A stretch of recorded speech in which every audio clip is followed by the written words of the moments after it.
And it didn't work. So, interesting. All right, let me try something else because it didn't go live. It's supposed to. So let me do a kind of a.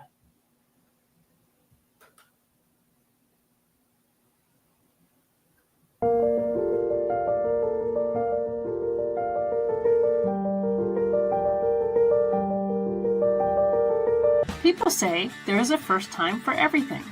A first kiss, your first car, the unrequited first love. However, what does this mean in the grand scope of things? Are firsts more monumental because they are the first, or do we get better with practice? Do we remember our firsts as more important than they actually were, holding on to that magical moment as a mark of our past and future selves? Do our firsts outshine what comes next? On A First Time for Everything, we will explore with our guests their firsts and how those impacted the seconds, thirds, and even countless times after. Is the first the best or merely the beginning? Or worse, was the first the last because it was so bad? We will dig into the recesses of our memories and consider whether or not a first was the start of something amazing or something we'd rather not remember. Come along with me, Juliet Rose, as I put our guests in the hot seat to analyze their first and how they defined who they became. I promise you're in for a fun, although maybe bumpy ride.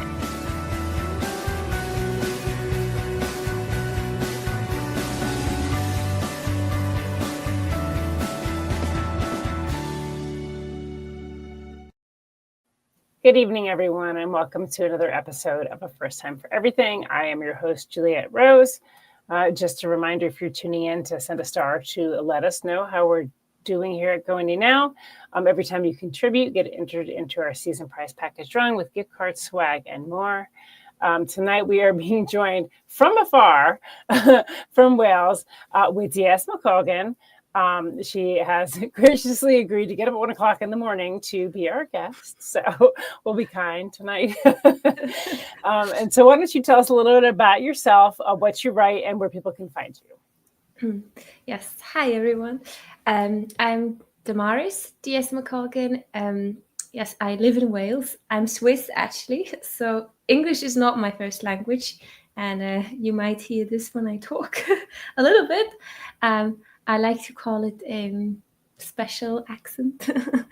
But yes, so I write in German and I translate my own books into English. Don't worry, because I have some great editor and also a proofreader to make sure it's all up to standard. And my books are on... They were on Kindle Unlimited, but I've just taken them out recently. So now I'm wide and they are available on most platforms. The one you can see here, if you're listening, it's A Tale of Something New is my first book. It's also on my website, by the way, which is www.ataleofbooks.com. And you can buy the ebooks there. And just find out a little bit about the people that I work with. And you can sign up for my newsletter as well, in case that's something you would like to get. It's not super regular, but like maybe once a month or so, I send the newsletter out. And then I should probably mention what my book is about, roughly, at least. So what I write, I call it dark fantasy because it's dark. There are some dark themes in there, but at the same time, it's not like horror or maybe what some people might expect. So there's mild elements of that in there, but it's a bit of Beauty and the Beast with those sort of German fairy tale vibes in there. And it's also closed door, so there's romance in it, but it's not this... with violence and also like sex, that it's not much in there, but it is in there. So if that helps categorize it. Yeah. That's really interesting. So one of the things I find fascinating is that you said you write it in German, then it translates to English. Do you find when you go through that translation process that you lose any, I guess, intent or meaning in that translation, or do you find that you're able to translate that in a way that you're happy with the story still? It's really funny. One of the reviews I got was saying, of someone who'd been following the series, said, "Oh, I think the author is like finding herself, and the writing is improving." And I like to think that that's actually my translation skills improving, more so than my actual writing skills. And I took it as a compliment because, that's cool. My process of how I translate has also changed over time. With the first book, I used Word to translate as a basis. Yeah. And then obviously you have to go through every single word, every single sentence to make sure, because sometimes it will literally translate the opposite of what I'm trying to say. And I think kind of like what you were asking as well is some things don't translate very well. Especially if you have, for example, nuanced dialogue. A lot of the subtext just goes completely lost. It doesn't translate, and then that's when you have to try and find what would I say in English if I wanted to say the same thing. And it's funny, I now find that when I translate, because I live in the UK and my brain is constantly English German, I often translate and then back translate again, because I try to find a good way of phrasing something, and then I end up liking the English version better, and then I translate it back into German again. So that happens also. Some things come to me in English these days, and I will actually back translate it. So it's fun. Yeah. That's really cool. Yeah. So do you ever hit a point where you can't translate something, like there isn't a word or a meaning that kind of exists within both? And would you rewrite that, or how do you handle that? Yeah, you have to just rewrite it slightly. And the advantage I have as an author of translating my own work is that I know exactly what alternative translation would work and what would miss the meaning of it. And I really like that aspect of language as well, seeing how something works out in one language and then how you have to try and put it in a different language, because obviously there are not just phrases that don't exist in a different language, but also words that there's so many words that have, because language can be so subtle, and you can have a word can mean the exact same thing, and yet there's a slight, like maybe a positive connotation or an association that word has with a different context or words that just don't quite hit the same way in the other language. And it's always annoying when that happens, because I'm like, this word is perfect and it doesn't exist in the other language quite the same way. That's funny. I used to know this British lady, and she said words like lovely and brilliant in a positive way, like, oh, that's brilliant, that's lovely. Where in America, we tend to say that very sarcastically.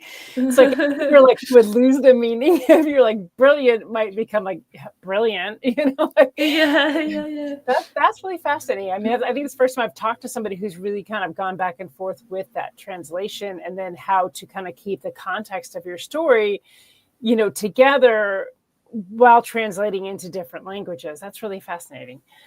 I'm curious though, so you write, obviously it's in German, it's in English. Do you find that you have more of a market in one or the other? Interesting question. I can tell, I mean, I'm a baby author still, so talking about new things, this is all still very new for me. Yeah. So maybe take it with a pinch of salt, but I feel that the market is a little bit different in how people review, what they expect, and the kind of books that they might buy, which is funny because a lot of it is overlap. A lot of the books that are popular in the German-speaking market are popular because they were first popular in the English-speaking market and were then translated and picked up by a big publisher. So that happens a lot. But in terms of maybe themes that books have or how they are written, I also wonder if my style in English is a little bit more special maybe, or unique, simply because there are differences in language, and then some people might feel like in the first book, some people feedback, oh, this really feels like one of those old German fairy tales, this was something I needed and I didn't know I needed it. And I think it's maybe also, it's because of how I created the context, because the world is based on sort of a mix of the UK, but also very much southern Germany, Switzerland, around 1800. And I wanted to create an authentic feeling, trying to use the language and like describe the everyday life of what's happening. And I think that maybe it feels more, I don't want to say normal because it goes back in time, obviously, but just more different for English speaking readers than it would. And also some people felt that maybe, you might correct me, you might correct me on this, but I feel like maybe especially in the States, people tend to be more extreme almost. Like in the writing, things are, they're enormous, they are crazy, they're just, and maybe this is a cultural thing, but I feel like because I'm Swiss and in Britain, maybe it's a little bit in between, possibly. I describe things more almost not neutral, but like it's toned, just everything is toned down a little bit, and then it's extreme when it is extreme, but the baseline is like sort of more, okay, this happens and this happens. Does that make sense? Yeah, like, it totally does. Yeah, it's like we don't talk in superlatives quite as much. Yeah.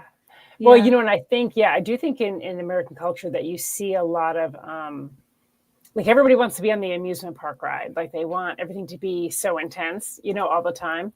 And I think the art of subtlety sometimes gets missed in readers and even in writing, because I think everybody's trying to go that next extreme, like, well, okay, they did this, now I'm going to do this. But there's such a beauty and subtlety in writing in that way. And I think it does slow the reader down. And you do find readers like that in the States as well, that are really looking for something that they really can kind of almost immerse in versus being entertained by. And I think about, and I can't remember, I want to say it was Scorsese who said it about films, and he was talking about the different types of films. And he's saying, there are films that tell you a story and you get immersed in, and there's films that it's like going on an amusement park ride. And I think that is what we see a lot in a lot of these kind of niche genres. Like everything's kind of genred out now. And so everybody's trying to be the next, like you said, almost like over the top in that genre as well. But there's a beauty and subtlety, and I love that. So when you said you used kind of a German fairy tale, can you kind of elaborate a little bit on what that is? Well, kind of maybe opposed to a Disney fairy tale. So, so the world, a lot of it is based on what life would have been like not fully because it's fantasy and some elements have to be different, but how it was around 1800 in southern Germany and Switzerland. So, like the names of places are German, a lot of the character names are German, like the way of life. So that's one part. The world building is one part, and the other part is just that it starts. I say it's cozy dark fantasy, and it especially with book one. I think with the following books, then the tone is already set. But with the first book, especially, it starts cozy and then sort of drops and dives into the dark side of it, and. So that's why I say it's like a German style fairy tale. If you've read some of the like Grimm's original fairy tales, some of these they are pretty crazy, and things happen where you just go, what? They used to tell this to children, like, to scare them, I suppose, in some way. Keep them in line. It's like, oh yeah, and so yes, it's more sort of that. The element of darkness and maybe even slightly morbid occasionally that plays into it. So that's what it means to me. And Anita says, Yes, the fairy tales, fun stuff. Yeah, a lot more violent than we were shown as children. Like they definitely cleaned it up for our generation. Like versus like what it actually said. Because sometimes we read that. Well, like my daughter and I are really into like old books. We'll read like old fairy tales. And we go, oh my gosh, like cutting off heads and all kinds of stuff. So yeah. So it's not quite as wild. Like I said, it's a bit moderate on the sort of violence scale, but there is a lot of blood in there. So sure, yeah. So you said there's 4 books currently in the series, correct? Yeah. So actually, there's 3 books, and the 4th book will be the last one. It's coming out later this year. But again, this is a funny story, which is based on me writing in German and English. So after book 2, I was forced to have a change of perspective because of the ending of book 2. And so I I always wanted to write from the villain's perspective. And I just was like, yes, I'm going for it. Awesome. So, and it makes sense because of what happens. And so I wrote this book from the villain's perspective. I had very sort of tight schedule. I gave it to my editor. I also I have found some German test readers on Instagram. So I was really lucky in that way. And they read it. And I sort of got feedback from them while having to already send it into the editor. I couldn't integrate it so much, but also what they said was basically, we don't like your main character, the villain, because she is too aggressive and she's annoying. And so also as an author, you're just like, oh no, what do I do? Right. How do you make her less aggressive and annoying? Yeah. So, and then my editor said, I mean, you can try and rewrite. Obviously, you could try and make it more interesting and make the villain less aggressive. You could try that, but also, that's the point. She's the villain. Yeah. And so I decided to just rewrite the whole book from a different character's perspective. And I went for the love interest instead. So I rewrote the whole book in like 3 months over the summer while my daughter was home from school, which was madness. And my husband did not appreciate it. But I did it because, again, that's the beauty of self-publishing. Also, to some extent, you can do whatever you want. And exactly. So, so I did that, and then I gave it to my English test readers. Both books again, still, and now those are mostly my family, basically. So, maybe they're a little bit biased, but they read the same book and the villain one and said, "We love it. This is your best book yet." And so, like, okay, fine, I will just publish both books. So, okay. I was going to say, I'm intrigued by the villain one. Yeah. That's crazy. I mean, I understand why my German test readers were like, maybe didn't appreciate it so much because the tone does change. Because I write third person close. So when I want to write from the character's perspective, and the personality does influence the way that you write, and so I understand because it is quite a change.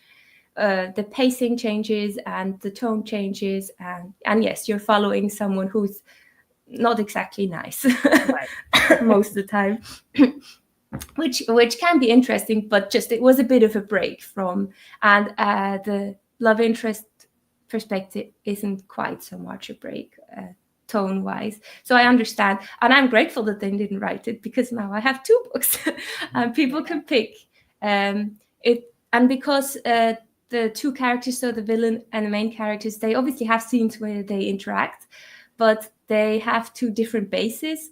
And so I do think it's interesting reading both of them because you will then know what's happening on either side of the. Yeah. That's actually really unique. It's kind of like almost like choose your own adventure, except it's like choose your own character. And that's kind of a neat idea. So the 2 stories, the villain and the love interest, are going on parallel timelines. Yeah, right? so it's really the exact same story happening, but in different places from different people's perspectives. So yeah, they do interact, but they're with two different sort of noble main families with their individual castles and their different territories. So yeah, so those are both out now. yes, they're out already. Okay. I can show the. I really like what my cover designer did as well, because it's just like switched, so it's the same Oh, that's thing. cool. But yeah. So with the feedback you're getting on that, are people leaning more towards the villain, or are they leaning more towards the love interest? It's actually very even now. I mean, I don't have that many reviews yet, but if I compare, the average is very, very close. That's cool. Yeah. They both average around 4.5 currently. So yeah. Let's see. And, Joe says, the German I had for my first book all gravitated to the protagonist, where in America most gravitate towards the antagonist. I found the interviews I did in Germany very interesting because of that. Oh. Interesting. And then he said, I meant German fans I meant to write. So yeah. It's interesting, because I think what you've done is kind of almost put out a psychological experiment. So now I kind of want to read both. Like, I'm like, okay, now I want to read both to see where I lean. So yeah, that's really neat. So yeah, but they are written in the way that if you only read one of the versions, you can still follow the book, the plot of book 4, and you won't miss any key information. It's just that, yeah, you won't get that character's perspective. And I think most readers, I think, are actually curious creatures, and they do want to know if they enjoyed the books. Yeah, for sure. Yeah. So you can take a sip of water. I'm coughing as well, so there's good. So since this is a first time for everything, I'm curious to know, when did you first know you wanted to be a writer? Was this something young, or did you come to it later? And how did you really kind of broach that when you decided this is what you wanted to do? I mean, I think like most writers, probably I write reading from an early age, and so I also started making up stories from an early age. I wrote my first sort of novel when I was like 15, maybe. Nothing ever happened with that. I did actually send it to a couple of publishers, and I think one of them was kind enough to sort of say, I think you might want to wait a little bit. Just, yeah, because I didn't really, I had no clue. I was just sending it to other people and be like, oh, here's the book I wrote. But yeah, then, so when I went to uni and I had to read a lot, and for uni anyway, I started to not read quite as much, but I wrote a short story for a play. They had, they put, this was like a project they had where they took short stories and then turned them into a play. Cool. And that was pretty fun. My one was about like books talking to each other in the library, and it was really fun.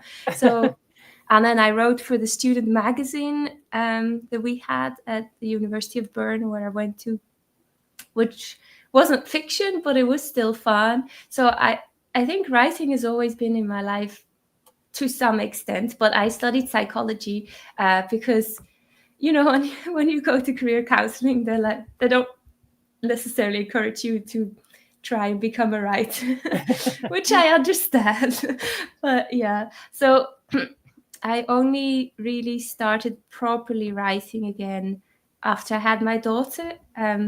This was round about the time when COVID hit, and my daughter was 1 year old, and it just so happens I thought I would have to immediately go back to work again just to earn enough money for our little family. But my husband is a YouTuber, and just around the time when she was born, he suddenly had just made that jump in sort of views and earnings that I can stay at home if I want to be a stay-at-home mom, which I did for the first little while anyway, because I would have had to go into and do training and working, and I wouldn't have had much time left to spend with my daughter at all. And I was like, that's not why I wanted a child, so that I can shove her to be with someone else. And often maybe you have to do that, or you have a child and you say, I want to focus on my career. But I at this point was a bit unsure what I wanted to do anyway, because psychology is very broad still. And I did some clinical psychology, I did some career counseling, but I was a bit unsure what I wanted anyway. And I was like, you know what? I will use this opportunity and focus on writing. So I started with some short stories, handed them in, and it was funny because like now my ratio of short stories is probably about half, like half of them might get accepted in anthologies and half of them not. But at the time when I first started, for some reason, like maybe the 3 or 4 first stories I wrote, they all got accepted. I was like, wow, I must be brilliant.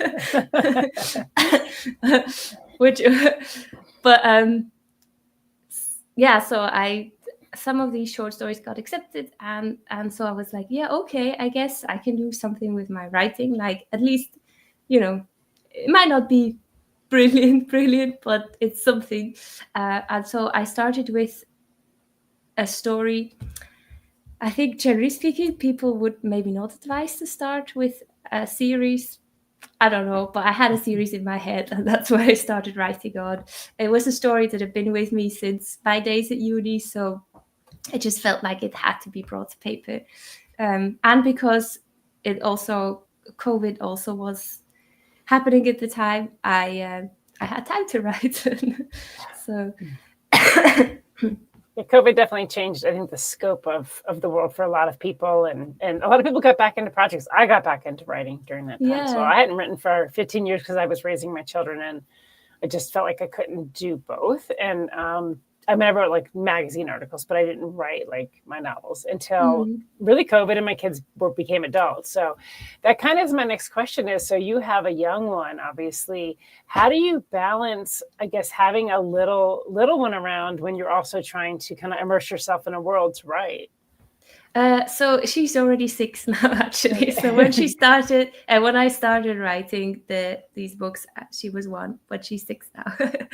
I had some breaks in between as well of us moving country and everything. Yeah. But well, in the UK, I don't know what it's like in America actually, but in the UK, kids start going to school at 3. So I used that gap. She would go from 9 to 12. So I had, with walking there and coming back and everything, I had just about 2 hours I could write. Yeah. And she goes to school now from 9 to 3. So technically I have that time. It doesn't usually. I also part-time edit scripts for my husband's YouTube channel. So I do that, and with housework and everything, usually I end up writing during the night anyway, like I did when she was very little. So yeah, but when she was very little, writing was it needed to come. It felt like it needed to come out of my system. And I wanted it so badly that I sacrificed a lot of sleep. Yeah. And a big portion of my sanity for it. Yeah. Like, that was the only way I could write when she was little. So if that's you out there writing with a little kid, I feel you. There's no other way to do it. Yeah, it's amazing to really think about like trying to squeeze it in. Like now I can write and I can put my brain to it. Now I have a full-time job. But when I have time, I can really just like shut out the world and I can just focus in on that.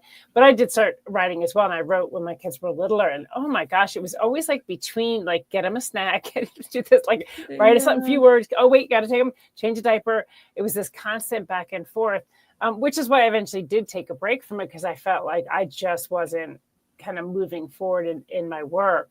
Obviously, you have 4 novels now, or 4 books now in this series. What is your, like, since you said your 4th one's coming out and that's your final one for the series, what's next on your plate, or what are you looking forward to do?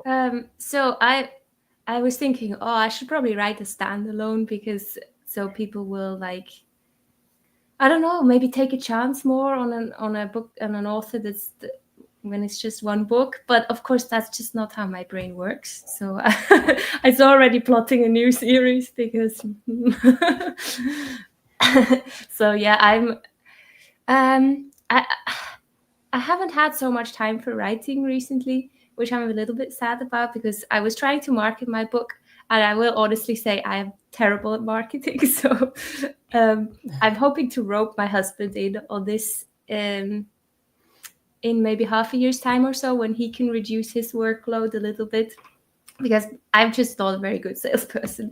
And I'm also not, I am on social media, but it doesn't come natural to me. I think some people just happen to be good writers, and they also happen to be good at social media, but I'm not one of those people.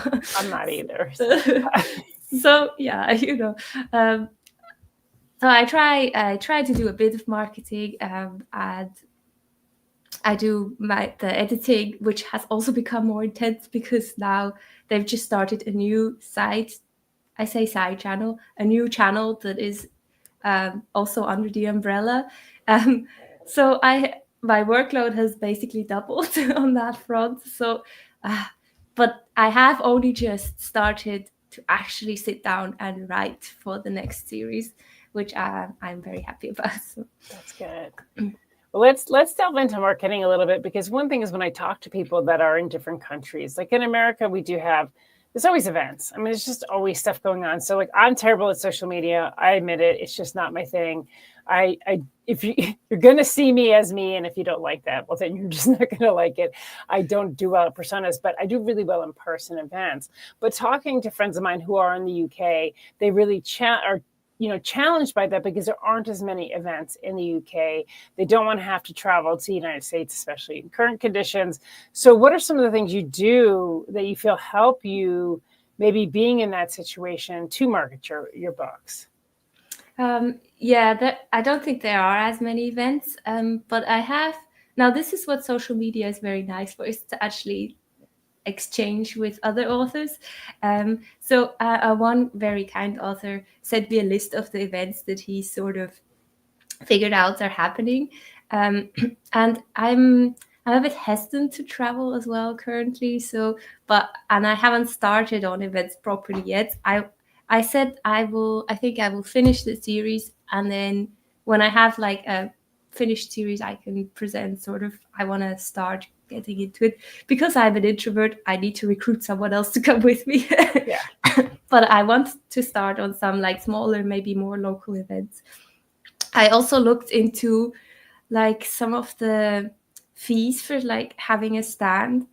And the one place, I don't know if you've heard of Hey on Why. I think it's like this, it's fairly close to where I live. I say fairly close, like an hour or so.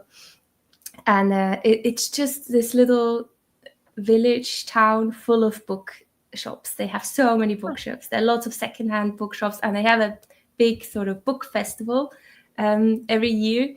And I do want to go. I go as just a reader, because I'm also a reader and I love books.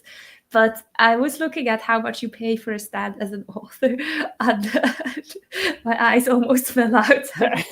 How do they seriously think I'm going to make that money back? So yes, I don't think I will go to bigger events anytime soon. But there are more local events where people might sell local produce or crafts, and I think that's where I might start. The other thing, I say issue with events, but because when I started, I focused more on my German books, just because, I don't know, I guess it came more natural. I don't know. But being in Wales, trying to sell books in German just is not such a great idea, really. So we had a Christmas event. It was a social media event, so to speak. So you can do these kind of like online book fairs, which I think are fun and maybe more affordable, and also more, if you have an international readership, that's kind of ideal. So I started doing that a little bit, and it was really fun. But because I was focusing on the German-speaking market, and they had, for this Christmas event, you could buy ebooks, but again, this is maybe a little bit of a difference between the German book market and the English book market. But I feel like in Germany, to have a very pretty product is very important. Like they want to buy books. I think they were the ones that started with, the paint sprayed edges. Sprayed edges, yeah. Like I don't really ever seem to just see a normal paperback. Like it has to be very pretty and shiny and glossy, and it's all special edition. And so I was, and I don't have that. I think they are pretty, but they are not, special extra. Right. Because that will drive the price up. But, if that's what people want, and if they're happy to pay more, that's fine. But I was trying to sell a book box for Christmas, like some of the other authors did. But, then you got the shipping fees. And some of the German authors had like, oh yeah, if you buy my book now, free shipping. And I'm like, so I did sell one single book box. But and I sold it to someone, and I think this lady bought it because it was special and because it came from the UK, and I put in some special British treats, to make it just a bit special so that worked. But it's hard, and they have very big book fairs in Germany, like internationally, like the Frankfurter Buchmesse, and what's the other famous one, Leipziger Buchmesse. So I think they have a lot of them in Germany as well, local little ones and bigger ones. But again, I'm here, and I would have to fly there and like stay for a couple of days, and maybe I will eventually, but for now, having just started out, that just seems like quite the investment. It's that, there's a joke in the author community that, like, just about the fact that we really don't make money, and because a lot of it is, if you do try to get your books out there, you're paying one way or the other. You're either paying to fly to do the event, or you're paying, for marketing, advertisements. It's definitely a challenge. Where do you do most of your sales then? I sell paper. It is Germany and the UK, but also the US. I have sold a couple in the US and Australia. Yeah. So if somebody's in the US and they want to buy your book, how would they do that? If you buy it on Amazon, but I think in the US it's mostly just the ebooks. Okay. Yeah. The paperbacks, you could just buy them on Amazon. I haven't set up. So I was saying I'm moving to go wide, and the first book actually should be available, but I haven't quite. Ingram Spark is not my friend. Let's put it that way. They're nobody's friend, yeah. So I put the first book should be available wide, but again, for some strange reason, in Germany, for example, you can only get the English one and not the German one, even though I put both of them on, and I just don't quite understand. So I think I'm gonna move away and I need to find a better place, basically, is what I'm saying, for my paperbacks. So you can buy them on Amazon, and I do love about Amazon that you can keep, uploading new versions. Yes. So that when you can change the back, or like if you find another typo that somehow went through the net. Yes. So yes, it's currently mainly Amazon, the paperbacks. Okay. But and for anybody that is listening that doesn't know, what she's referring to is, with Amazon, you don't have to buy a new ISBN every time you want to make a change. They allow you to make unlimited changes through them. With Ingram, if you have to make changes, it's another edition. Yeah, you don't have to get the new ISBN, but you pay a fee every time you re-upload a new manuscript. And if it's just a random typo on page 265, it's like, right. Yeah. Yeah. So, it's really interesting kind of listening to you talk about, how you are doing your books and even like marketing. So I'm kind of curious, you're indie published, you're self-published, correct? Yes. So why did you choose to go that route versus, say, trying to go through maybe a small publisher or publisher, especially knowing the issues with distribution and things like that? And I'm self-published too. I'm going to say that, so I'm not asking that in a judgmental way. I'm just curious. Yeah. So when I started writing the first thing was I realized I had a series, not a standalone, which I think is slightly harder sell. And the problem is that my first book isn't, so book one ends on a little bit of a cliffhanger, so it's not fully self-contained. After book two, I would say you could read book 1 and 2 and then just say, okay, the story ends here. Again, it's a bit of a cliffhanger, but it could be an ending as well. Because I didn't have that with book 1, I knew it would be a bit of a harder sale. And I started writing to a couple of agents, but I felt like I was putting so much time and effort into just finding out how to pitch a book that I was like, in that time, I could just learn how to actually publish my own book. Like, I don't, and because I don't, I mean, I think either way, when you start out with your first book, you're not going to expect to maybe make tons of money from it. And I didn't have to because, you know, I'm editing for my husband, and together we make enough money for a living. So I was in a position where I knew I could invest a bit of money into this book and I didn't have to immediately make that money back. So that's helpful, obviously. But also, I think the biggest point was impatience. I was just, and I think that's something that I really had to actually learn through the process. But I was like, I have this book, I need to publish it now.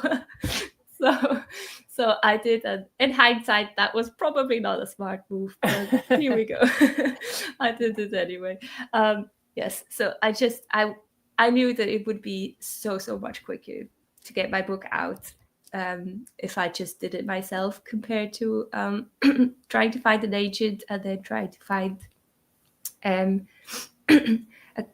publishing company. And the other thing was as well, and because I haven't tried both things, I can't confidently say that whether that's true or not. But people seem to say that if you publish with a very small publisher, then you might as well do it yourself because you have to sort of invest or do a lot of the heavy lifting yourself anyway. That's what I heard too. Yeah. So, and I think the last consideration was that I just like to have the freedom of doing with sort of the book rights whatever I wanted. Mm-hmm. Like I had all these ideas of what I would do with my book, and of course, not a lot of that actually happened. Right. But if you publish it yourself, you can just decide, I want to bring out 2 parallel books with different perspective because I can, or I want to change the cover because I can, or I want to turn this into an audiobook. I want to do this with it. I want to do XY side project. And I wanted to have the possibility of just randomly deciding I fancy doing this now with my story, and I will because I can. Yeah, it's definitely full creative control. And I had experiences with both, with traditional small press and then doing it myself. And the traditional small press, yes. I mean, it was definitely, I had to do pretty much the same amount of work that I'm doing now outside of, they had an editor. That was about it, but I was doing all the marketing and I was doing all the setting up signings and everything that I do now. And I liked having the full creative control for the same reason. I actually ran into a publisher who I had a series, and they said they liked the first book, which is my book Do Over. And then I had another book, and I said, well, I have the second book. And they're like, well, we'll look at it, but if we don't want it, then nobody can have it type of thing. And I was like, not going to happen ever. So I turned down the contract on Do Over as well because I really wanted that control. And I think there are definitely, obviously drawbacks when you're doing it yourself because you're doing everything yourself. Yeah. And it can get kind of exhausting. And I'm sure you know that too. Yes. And also, realizing that even though I did so much research, I'm still just fumbling around, basically. And obviously with the publisher, they have so much more experience and they they can do a better job at different stages of like trying to publish and market the book, because they already have the connections, they already know what they're doing, which half the time I feel like I have no clue. But I only started publishing last year, and I feel like I learned so much in that time. So when I compare to other people, you see other people who do so well just with their first book, and my first book did not so well, or not as well as I hoped anyway.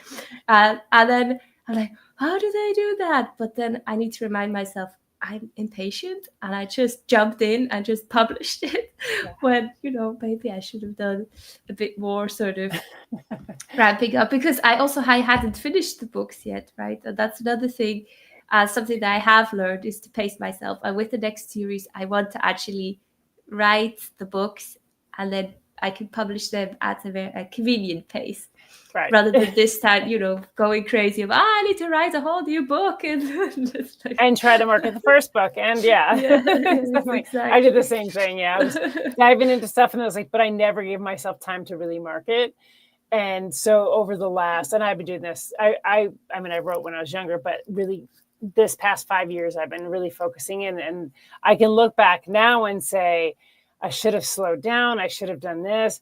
So if you were looking back at your past self and you could give your past self advice, what would that advice be? As far as yes, absolutely. That, just be patient, slow down, pace yourself, because you can burn out very easily, I think, especially as a self-published author, because you have to cover so many different things, and then whatever time and effort you invest in one side is taken away from the other side.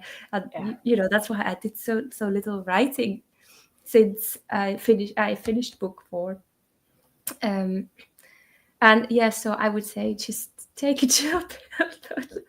You don't have to do it all today. You can pace yourself, maybe think a bit more about where you want to position yourself and how you're going to do it. And then, I think sometimes we're like so enamored with the work that we do that we want the world to see it. And so we're like, I got to get it out there. But I think the thing I kept reminding myself was, well, if I don't market it, nobody even knows it exists. So it could be this amazing book, and I've just kind of done an injustice, because now I'm on to the next book and I'm trying to do that. And I never really gave the first book the time for people to discover it. And so I'm trying to learn that now, is like, okay, slow down, let people discover my work, but it is a challenge. When we're writing it, we're really writing it from like our soul, and we're excited about it and wanting to put it out into the world. So I think that's, really good advice. And it's hard. I mean, I think we all have that. Also, I think I wouldn't, because I write in English and in German. I have written some short stories in English as well. So I do sometimes just write in English. Because I wanted all my family and friends to be able to read this book, those on the German side and those on the English speaking side. I did it both at the same time, and I thought, double the chances for people to discover my book, but that's not how it works. Right. So yes, that's another thing I would tell my, I think, past self. I would say, you know what, pick one thing and focus on that one thing, be it a language or a social media channel, or just a way of marketing your book. I think just pick one thing. Once you feel like you understand and you've come to grips with that, you feel secure and confident in what you're doing, expand. Yeah. But I also, on top of thinking, I have to just get my books out there, I also thought, I have to do everything. But what ends up happening, I ended up just doing a little bit of everything and nothing sort of properly. Right. And so again, that's something I think you could spend hours on social media trying to, shout about your book, but really just focusing on maybe one platform or one format or way of like marketing that really suits you is going to be worth so much more than trying to do everything. Oh yeah. Yeah. And there's so many different social medias. And I think that's the thing is when I first started this, I felt very like spread out. There was just too much. Well, okay, well, I need to post here today and I need to post here today. And I got burnt out. And I also feel like it started to cut into my creativity time because then I was like, okay, I need to make sure I do this and make sure I, apply for these events and I, post about the book here and I, whatever, so it became very exhausting. So I think that's really good advice is really find what works for you. I think even if you just find a social media site that just seems to work for what you're doing, the rest can kind of fall away a little bit because if you're not really getting your readers from those, then it's just kind of wasting your time. Yeah. And also, I mean, I think this is something that I did well. So it would maybe be more sort of encouraging to do it more, but getting test readers early on, which I did do, but just sort of saying, yes, you're on the right track. Do that, get test readers, get, the advanced readers, just to get feedback, but also see what people like or dislike about your book and to get it out there. Like I did not realize the importance of ARC readers when I first started. I was like, I don't think I need that. And now I use them and I go, oh my gosh, I totally need that. Yeah. Because they'll also be, they'll help market for you because they're excited that they got to do it. They're excited they got that sneak peek and they'll tell people about it. So it is, a way to get another layer of marketing in. So I wanted to talk about, so you have your 3 books that are out in your 4th book. Let's talk about your 4th book a little bit so was it your 2nd and 3rd that had the 2 perspectives? Is that right? No, so they're both book 3 in the series. So they're both book 3. So how do you now, with 4, what direction do you go since you had that? This is a bit spoilers. Oh, no spoilers. But the perspective changes again for book 4. Okay. So like completely different perspective in book 4? No, it goes back to the old perspective. Okay. That's cool. Which is already giving you a hint that this character didn't die. They were just out of action. Yeah. So that's really interesting. And I love the idea of kind of like how that series like changed and came back together. And that really is cool. I'm definitely going to check it out because it sounds like something I would like to read. But I guess in writing that, did you ever feel like you kind of tripped yourself up at all, or that you were kind of overwhelmed by the amount of perspectives you were writing? I mean, in epic fantasy, they have so many perspectives, and I just have 3. So I think I can cope with 3. No, I mean, I could have. Some people asked why I didn't take the 2 perspectives of book 3 and sort of create one book told from 2 different perspectives. And I could have done that, like just the way that it developed and how it happened. I ended up writing 2 separate books. You could sort of read them parallel. I tried to make the chapters match largely. There is this, it's like in places off by maybe 2 chapters, but mostly you could sort of read one chapter and then read the other chapter in the other book.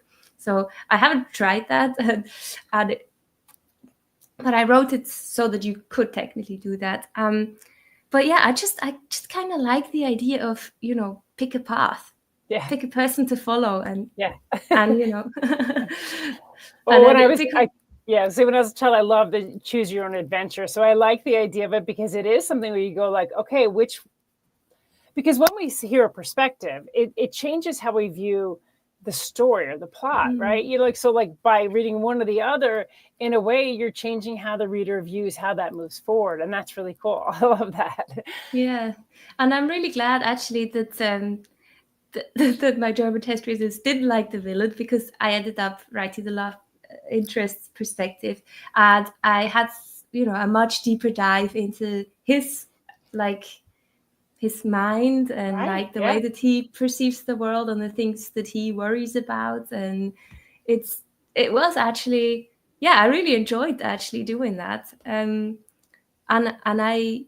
this is probably one of the reasons why I like writing third person close, and my next series is going to be the same, because I like deep diving into a character and the way that they see the world, into their sort of psyche, but still sort of having a little bit of distance in the way that you tell the story. Also, it feels more fairy tale to me, which was kind of the vibe that I was going for compared to first person. But when you write third person close, you still see a lot through the character's eyes. Like, it's very colored by their emotions and the way that they see it. So, yeah. I write third person as well, and I like it for the same reason, because I like that you can get into their thoughts and you can get into their perspective, but at the same point you almost get to step out as like the narrator and also talk about almost like that kind of above the body viewing of what's happening with them. So you get to have, to me, two perspectives with the same character when you write third person, and I love that. And I also like the way that, because I have these different perspectives of like obviously the characters are at a different level of knowledge about the world and about each other and about what the other characters are up to. And so, because there's a lot of like political intrigue and like spying on other people and like talking with double meaning and that sort of thing, I think that sort of adds an extra element of fun with the different perspectives, because you really don't get that at all through, like, you really only get Lily. So my main character for book 1 and 2 is Liliana, and you just get the way that she sees things. And like I said, I think readers are generally curious creatures, and they do wonder, what is it like for this person? What is this person thinking? Why are they doing this? And then when you switch perspective, it's like, that's why. That's for sure. So really quick on this series, I see that the cover says something new. Is that the name of the series or the name of the first book? That's the name of the first book. So it's a tale of series. I called it because it's always a tale of. So the first book is, and I will have people guess maybe whether they can guess at the end, but the first book is a tale of something new. Then we have a tale of something red. Okay. And a tale of something borrowed is book 3. And then the fourth one is going to be, again, a tale of something. So, okay. I have a guess, but I'll leave it. All righty. Well, this was a great chat. We loved having you on. So again, why don't you remind everybody where they can find your books, and I guess kind of touch on if they can find your books in different areas. So if you're in the UK or if you're in the States or in Germany, where can they find your books? And if you do have any events coming up or any place that you might be in person, let them know that as well. We have a sale actually. So the first book is going to be part of a Stuff Your Kindle 99-cent sale that is happening on the 14th, which is fun if you like reading self-publishers. So this is all a bunch of indie authors, and we made this event together. So the website's up now. I can't. It's called Stuff Your Kindle event, but it's with fantasy specific. So the books are all fantasy. Maybe I can send you the link after. I don't know it by heart, but it's Stuff Your Kindle Fantasy. And maybe if you look for it, you'll find it. I'm sure, just Google it. I think people Google I will be posting about it as well. So, yes. So if you are curious and you want to spend 99 cents on my book or another fantasy indie published book, then and that's, you said Saturday the 14th. The 14th this Saturday. Yes, okay. This Saturday. Yeah, I'll have to check that out. So one day only, 99 cents. But my books are on Amazon, and they are also with the ebooks are with most of the major platforms like Kobo and Apple Books and all the other ones.